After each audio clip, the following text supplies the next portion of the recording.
इस वीडियो में हम समझेंगे इलेक्ट्रिक मोटर। इलेक्ट्रिक मोटर एक रोटेटिंग डिवाइस है जो कि इलेक्ट्रिकल एनर्जी को मैकेनिकल एनर्जी में कन्वर्ट करती है। आइए जानते हैं कि इलेक्ट्रिक मोटर कैसे काम करता है। इलेक्ट्रिक मोटर में एक रेक्टेंगुलर कॉइल होती है जो कि इंसुलेटेड वायर से बनी होती है। इस कॉइल को हम ABCD नेम देंगे। इस कॉइल को दो मैग्नेटिक पोल्स के बिटवीन रखा गया है। कॉइल के आर्म AB और CD मैग्नेटिक फील्ड के परपेंडिकुलर डायरेक्शन में है। कॉइल के एंड्स स्प्लिट रिंग P और Q के हाफ के साथ कनेक्टेड है। ये हाफ का इनर साइड इंसुलेटेड है और एक्सल के साथ अटैच्ड है। स्प्लिट रिंग्स P और Q के एक्सटर्नल एजेस दो स्टेशनरी ब्रशेस X और Y से कनेक्टेड है। कॉइल ABCD में करंट बैटरी के थ्रू कंडक्टिंग ब्रश X से एंटर करता है और ब्रश Y से एग्जिट करता है।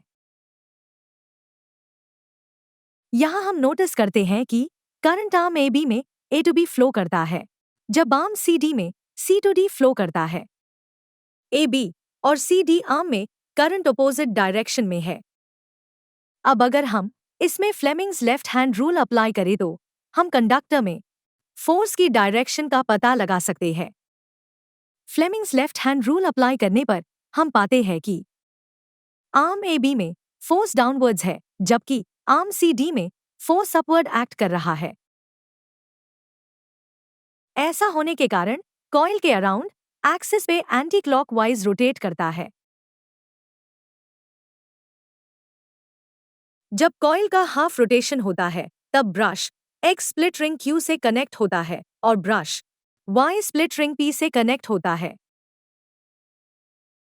इस सिनेरियो में करंट रिवर्स हो जाता है और पाथ DCBA के अलोंग फ्लो करता है। जो डिवाइस सर्किट में करंट की डायरेक्शन को रिवर्स करता है उसे हम कम्यूटेटर कहते हैं। मोटर में स्प्लिट रिंग एज कम्यूटेटर की तरह एक्ट करता है। करंट रिवर्स होने के कारण कॉइल आर्म AB और CD पर लगने वाले फोर्स की डायरेक्शन भी रिवर्स हो जाती है। ऐसा होने पर आर्म AB पे जो फोर्स डाउनवर्ड लग रहा था अब वो अपवर्ड लगेगा और CD आर्म पे जो फोर्स अपवर्ड लग रहा था वो अब डाउनवर्ड लगेगा। इसलिए कॉइल हाफ रोटेशन के बाद भी सेम डायरेक्शन में ही रोटेट करेगा क्योंकि करंट बार बार रिवर्स हो रहा है जिसके कारण रोटेट सेम डायरेक्शन में कंटिन्यूअसली होता है। Thanks for watching. If you like this video, please like and subscribe our channel.